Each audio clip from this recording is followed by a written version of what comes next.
Tuhan Yesus, kiranya Tuhan Yesus pagi hari ini guru kami akan mengajar kami, kiranya guru kami yang mengajar kami bisa kami terima pembelajaran yang diberikan oleh ibu guru kami. Terima kasih Tuhan Yesus, amin.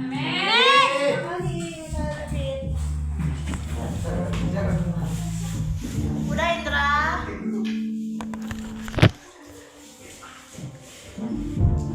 Bisa kita mulai pembelajaran kita?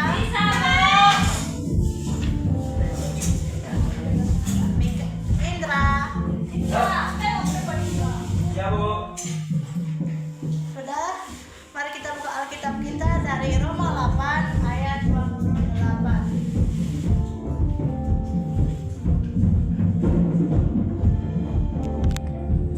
Buka Alkitabnya. Sudah Bu. Dari mana Bu?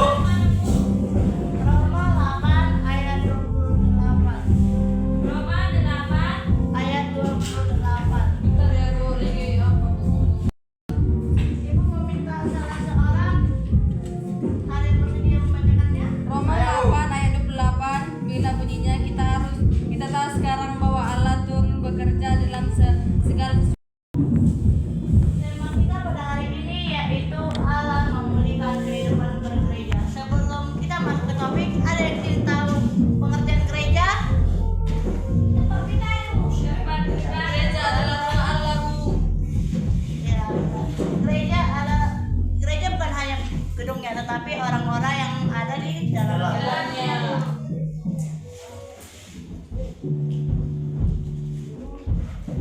Nah, adapun tujuan pembelajaran kita yaitu menjelaskan alasan gereja membutuhkan pembaharuan.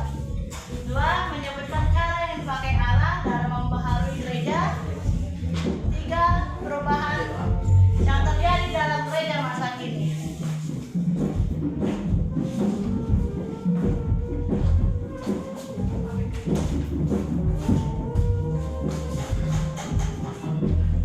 Ada yang tahu tidak kenapa gereja membutuhkan perubahan? Apa Bu? Tidak, Bu. Pengen. Ada yang tahu tidak alasan gereja? Kenapa?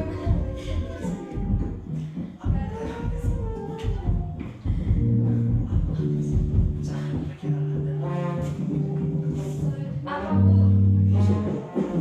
Ada yang tahu tidak alasan gereja membutuhkan pembaharuan? Tidak, Bu.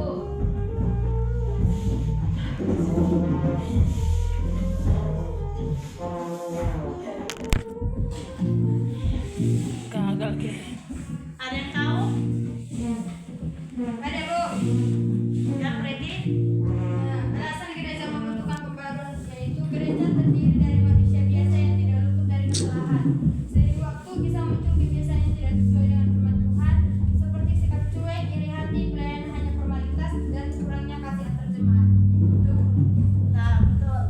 Gereja membutuhkan pembaharuan karena di dalamnya ada manusia yang iri, sakit hati, egois, marah. Ada yang tahu lagi contohnya? Contohnya, Bu, Sombong. Baru? Ada yang tahu lagi? iri hati. Jemaat datang ke gereja hanya supaya terlihat rohani. Betul. Hanya memamerkan bajunya emasnya Atau formalitas kan? Ya, Bu. Nah, ada pun cara Allah untuk membaharui gereja, yaitu Allah tidak membaharui gereja dengan kasar, tetapi melalui cara praktis, yaitu melalui Tuhan menegur dan mengubah hati. Dan Allah juga meminta manusia untuk berdoa dan bertobat. Nah, gereja membutuhkan pembaharuan karena orang-orang di dalamnya penuh masih salah, marah, iri, dan egois. Adapun perubahan-perubahan yang terjadi dalam gereja masa kini, yaitu gereja yang dulu tidak lagi gereja yang sekarang tidak lagi seperti gereja yang dulu. Gereja yang sekarang udah banyak melalui ibadah online. Baru gereja pemudanya tidak lagi membawa Alkitab dan fokus ke handphone. Ada yang tahu lagi contohnya selain yang dua itu?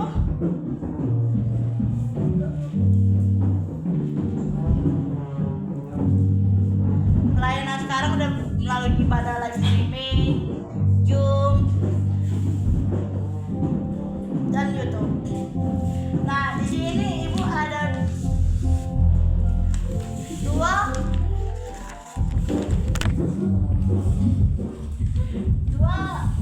di mana yang pertama itu ada yang setelah diperbaharui oleh Allah dan sebelum diperbaharui. Ibu meminta Preti membantu ibu menempelkan.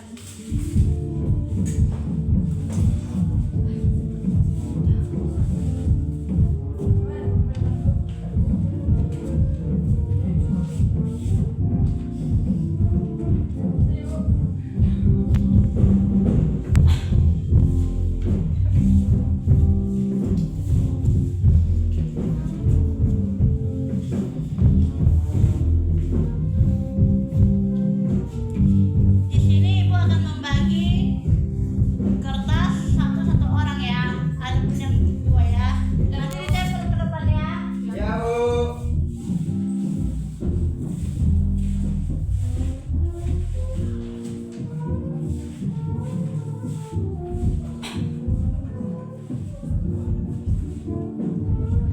Ada yang dua ya. Iya, Bu. Silakan tempel ke depan.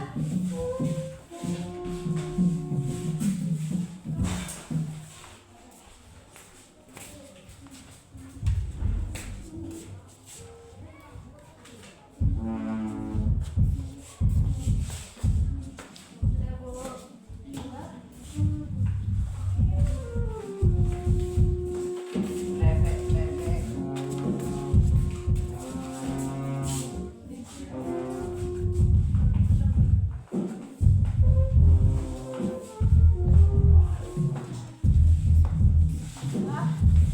Nah, di sini bisa kita lihat yang dua pelayanan tempel kehidupan jemaat perlu diperbaharui oleh Allah, yaitu melayani jika ada keuntungan atau pujian dari orang.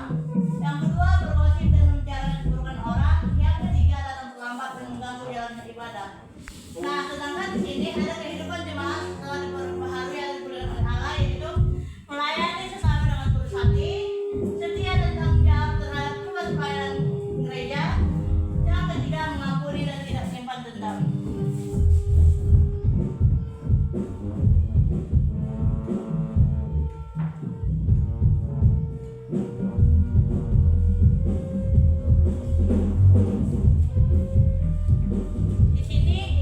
Di sini ada pertanyaan.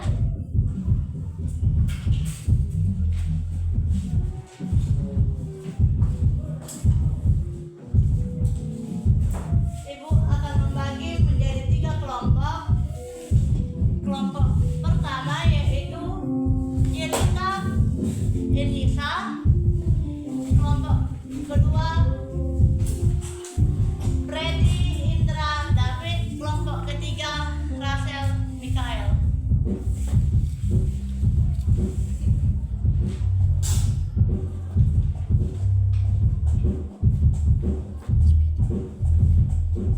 Dipresentasikan di depan, Bu. Ya, dipresentasikan depan. Kami sudah siap. Yang sudah siap ke depan, silakan maju.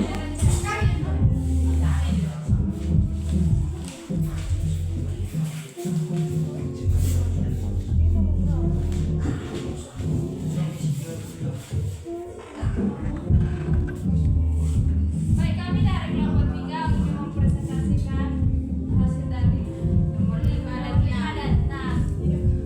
Gereja akan lebih mengapa menerima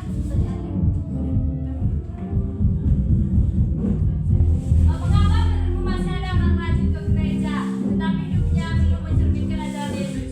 Gereja akan lebih penuh kasih, damai, saling mendukung dan menjadi teladan bagi sekitar. Tidak cukup karena harus dibuktikan dengan perbuatan baik dalam kehidupan sehari-hari seperti berkata jujur, mengasihi, dan mengampuni sesama. Sudah, Bu. Nomor 5 sudah? Sudah, Bu. Jangan maju. Jadi sudah duduk. Ada lagi? Tante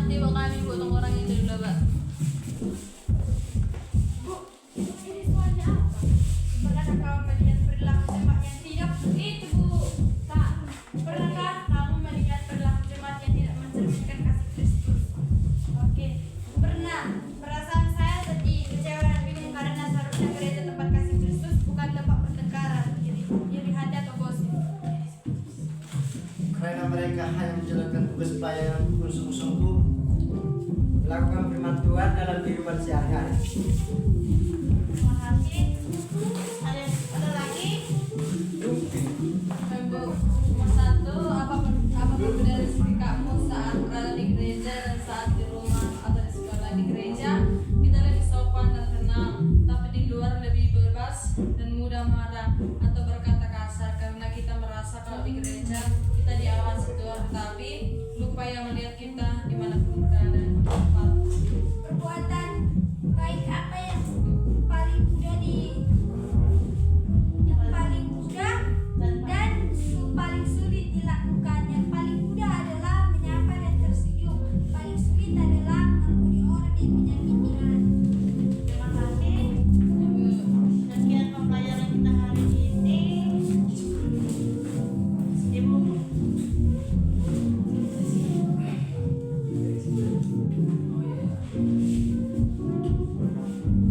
Sekian pembelajaran kita hari ini. Ibu minta satu orang menutup dengan doa. Kita. Mari kita bersatu dalam doa. Terima kasih Bapak, terima kasih Yesus buat berkat-Mu hari ini. Kami sudah melakukan pembelajaran kami. Berkati pembelajaran kami boleh bermanfaat dalam kehidupan kami sehari-hari. Bapak, kami mau pulang, berkati kami dalam perjalanan, lindungi kami dan berkati juga orang tua kami. Berikan mereka kesehatan, umur yang panjang, rezeki, segala aktivitas mereka kami serahkan dalam tangan pengasihan-Mu. Ini doa kami Tuhan, kami serahkan hidup kami dalam tangan pengasihan-Mu. Di dalam nama Tuhan Yesus kami berdoa dan mengucap syukur. Amin. Amin.